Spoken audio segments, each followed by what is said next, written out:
శ్రీకృష్ణుడు కుచేలుడుల స్నేహబంధం. అమ్మా నాన్నలు బంధువుల్ని దేవుడే సృష్టించి స్నేహితులను మాత్రం ఎంపిక చేసుకునే అవకాశం మనకే ఇచ్చాడు. అమ్మ అనే పదం తర్వాత ఆత్మీయతను ధ్వనింపచేసే మాట స్నేహం. స్నేహం అనేది ఆ దేవుడిచ్చిన గొప్ప వరం. మంచి స్నేహితుడిని సంపాదించుకుని భద్రంగా కాపాడుకుంటే వారు జీవితాంతం సంతోషంగా ఉంటారు. మనలా ఆలోచించి, గురువులా బోధించి, తప్పు చేసినప్పుడు మందలించే వ్యక్తి నిజమైన స్నేహితుడు. మంచి స్నేహితుల మధ్య ఎలాంటి మొహమాటాలు, రహస్యాలు ఉండవు.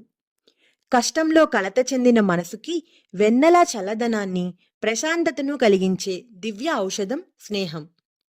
స్నేహం ఓ మధురమైన అనుభూతి. దీనికి వయస్సుతో సంబంధం లేదు. బాల్యం నుంచి వృద్ధాప్యం వరకు అందరిలోనూ స్నేహభావం ఉంటుంది. ఆ అనుభూతి పొందితేనే మనకు తెలుస్తుంది. భార్యతో కూడా చెప్పుకోలేని సమస్యలను ఆత్మీయ స్నేహితులతో నిర్మొహమాటంగా చర్చించవచ్చు. స్నేహం ఉన్న చోట అనుమానం, కోపం, ద్వేషం కూడా దరిదాపులకు రావడానికి భయపడతాయి.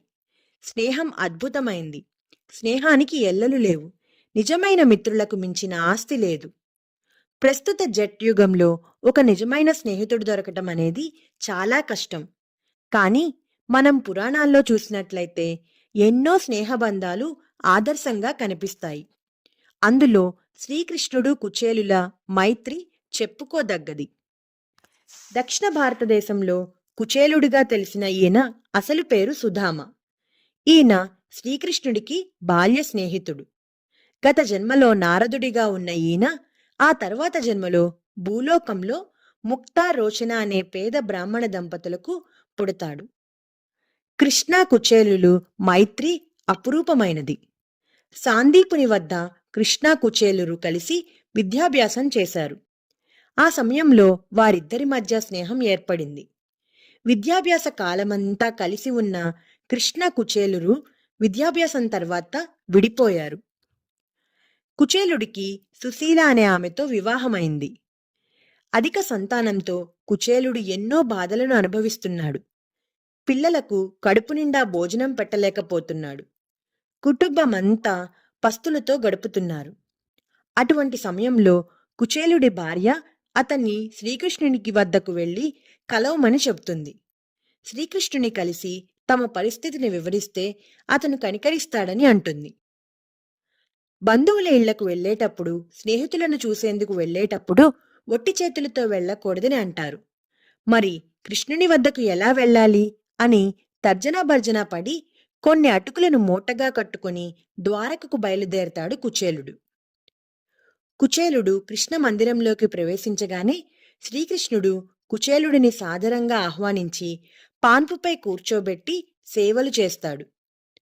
మిత్రమా, చాలా రోజులకు కలుసుకున్నాం కదా, ఈ స్నేహితునికి తినడానికి ఏమైనా తెచ్చావా అని ప్రశ్నిస్తాడు.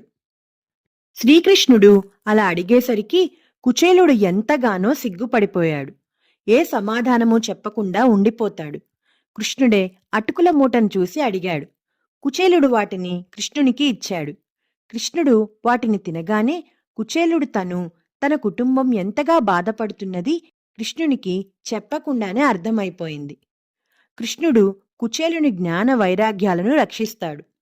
తన వద్ద కూర్చుని ఉన్న సమయంలో కుచేలుడికి సంసారము, దారిద్ర్యము, భార్యా పిల్లలు గుర్తుకు రాకుండా ఉండేందుకు వారు సాందీపని వద్ద గడిపిన బాల్యంలో సంఘటనలను గుర్తుచేసి తన మాయను ప్రదర్శిస్తాడు. కుచేలుడు తన భార్య తరఫున ఏమైనా అడుగుతాడేమోనని కృష్ణుడు భావించి అతనికి అడిగే అవకాశం ఇవ్వడు. కుచేలుడు అడిగితే అతని జ్ఞానస్థితికి భంగం వస్తుంది. నీకు కోరికలు లేవు కదా, అలాగే ఉండిపో. నీ భార్య అడిగింది, కోరిన వారి కోరికలు తీరుతాయి, నీవు వెళ్ళుము అని చెప్పకనే చెప్పి నూతన వస్త్రాలు కూడా ఇవ్వకుండా కుచేలుని పంపించి వేస్తాడు.